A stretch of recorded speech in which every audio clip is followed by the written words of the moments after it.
Assalamualaikum warahmatullahi wabarakatuh.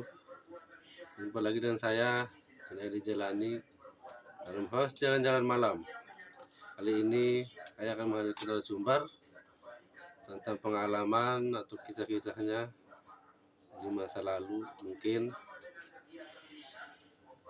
tentang misteri-misteri yang mungkin tidak masuk akal atau di luar nalar manusia.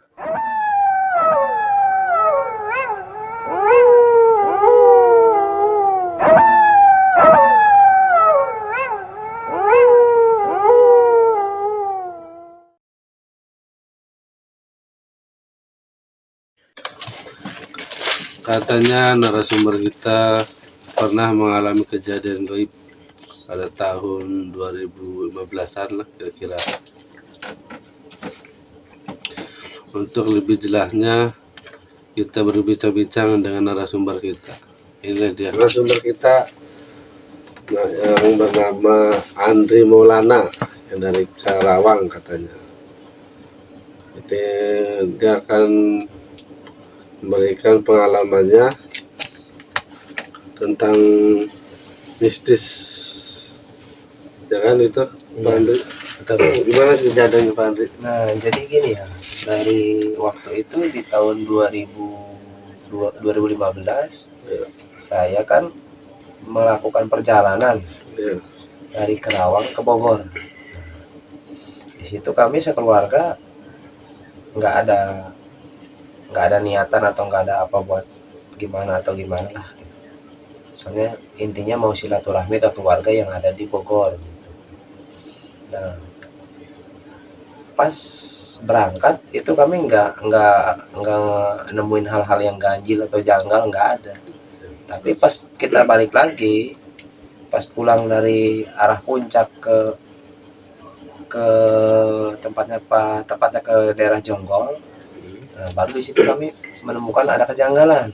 Apa tuh kejanggalan itu? Nah, jadi di perjalanan itu kayaknya kami berkali-kali melewati jalan yang sama. Jalan itu lagi, balik lagi ke situ lagi, balik lagi ke situ lagi. Nah, gitu. Nah, pada saat kami berhenti mau bertanya sama orang, tapi orang itu semuanya pada diam, bisu lah gitu loh, nggak ada yang ngomong, cuma pakai tangan aja nunjuk gitu kemana arahnya. Nah, jadi saya mutusin kita nanya lagi di orang depan, sama juga kayak gitu. Ternyata nggak tahu kenapa, nggak tahu gimana juga, ternyata kita nggak tahu kan yang namanya dunia lain sama dunia kita katanya sih tipis kan gitu ya. Jadi kayaknya kita masuk ke daerah yang dimana ada mistisnya itu gitu. Jadi goib-goib di situ mungkin ada gitu. Nah, kan pintunya itu kan kayak kata ya kebuka, tapi langsung kita masuk gitu tanpa disadari gitu kan. Nah, kita semua orang pada sadar itu ketika kita ada azan, nggak tahu lah ya azan apa gitu kan. Ada suara azan aja gitu. Nah, kita mau melakukan sholat gitu, tapi kita nyari lah si sumber suara azan itu, tapi nggak ada gitu. Mungkin itu di dunia yang lain gitu kan, soalnya kita ada di dunia yang ini gitu kan, yang satunya. Nah, jadi begitu kita di situ lama juga, tapi di situ itu kita baru bisa ngobrol interaksi sama warganya ketika kita ada namanya, bukan kalau zaman sekarang mungkin musola ya, musola. Kalau zaman dulu kan kayak surau gitu, surau kecil gitu, langgar lah gitu. Nah, di situ baru kita ngobrol. Tapi semua orang yang ikut kita perhatiin itu yang ikut salat itu cuma kita sama keluarga aja, yang lainnya nggak ada gitu. Nah, akhirnya pas kita keluar dari surau itu, nah, ada satu orang yang datang, kakek-kakek. Nah, dia ngucapin salam, assalamualaikum, ya kita jawab. Nah, kita nanya, nah pas nanya gini, akhirnya diajak ke rumahnya gitu. Nah, pas di rumahnya kita juga nggak ada rasa curiga ya, apalagi kan dunianya itu kan kayaknya mungkin kalau di dunia nyatanya siang, mungkin di sana malam gitu kan ya. Jadi disuruh nginep lah di rumah dia gitu. Dia itu tinggal sama cucunya, katanya ngomongnya dia sama cucunya aja berdua. Neneknya udah meninggal, keluarganya udah meninggal semua, tinggal dia sama cucunya. Tanpa disadari gitu kan, terus berjalannya waktu. Nah sampai pas kita nggak dengar lagi suara azan, itu kita dibangunin, kalau mau salat ayolah salat gitu kata dia. Tapi di situ kita ada kejanggalan. Kita bertamu ke rumah orang gitu kan, biasanya kan kita dikasih minum lah, makan lah, ini enggak kan. Ya ditambah lagi tempat tidurnya aja gitu, balai kayak balai buat tidur lah gitu ya, balai namanya juga.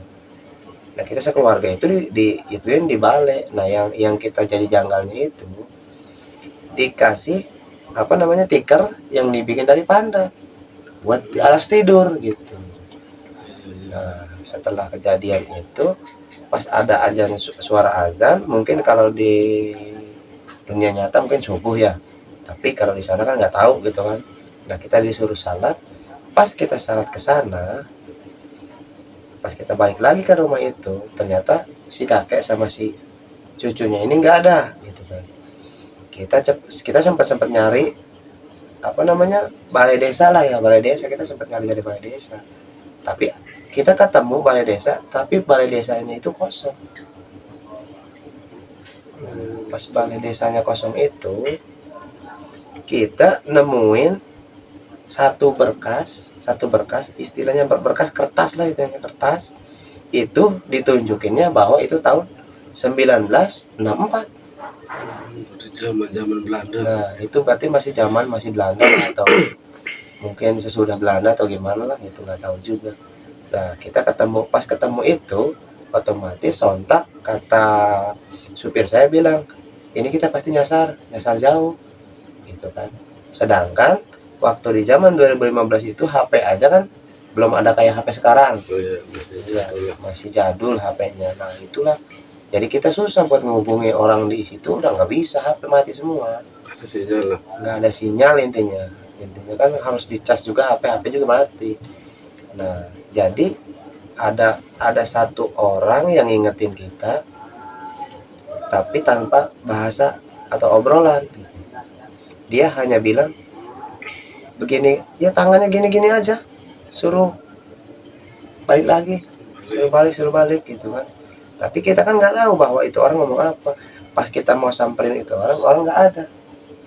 Nah pas ada orang yang kita ngisahin lagi ke orang, ternyata kata orang itu juga sama kejadiannya kayak 5 tahun yang sebelumnya gitu.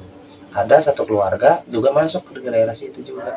Itu kalau nggak salah di daerahnya pas arah puncak yang arah ke Jonggol gitu, dari puncak arah ke Jonggol gitu.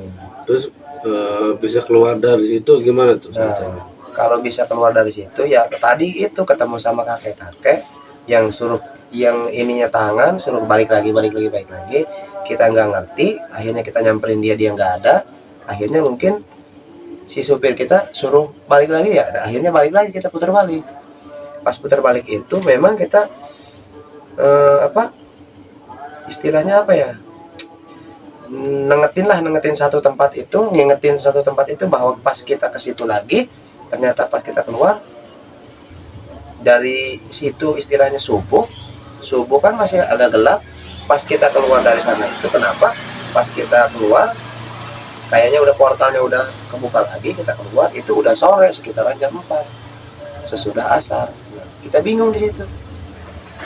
Jadi kita buru-buru nyari warung terdekat, kita nanya gitu kan, pisahin bahwa mang emang di sini ada gini gitu kan. Kata si abangnya bilang gini, berarti abang dari arah puncak ke Jonggol. Iya, dari puncak jam berapa, dia nanya gitu si warungnya. Katanya dari puncak ke Jonggol itu jam berapa ya, karena kita jawab sekitar jam 11-an mau dohor. Nah dia bilang iya pas jamnya segitu. Kalau zaman dulu itu namanya apa ya, disebutnya kalau zaman dulu sanekala ya, sebutnya sanekala, kalau di kampung saya sanekala gitu, nggak tahu di sini apa gitu. Nah, katanya gitu. Nah, dia juga cerita pernah juga ada satu keluarga yang dari puncak mau ke Jonggol pulang, akhirnya harus berhenti di situ gitu. Berhenti lagi gini dia ceritain. Ternyata ya bener yang kita ceritain ke orang tadi, sama persis sama orang yang 5 tahun lalu gitu juga gitu, yang ngalamin kayak gitu.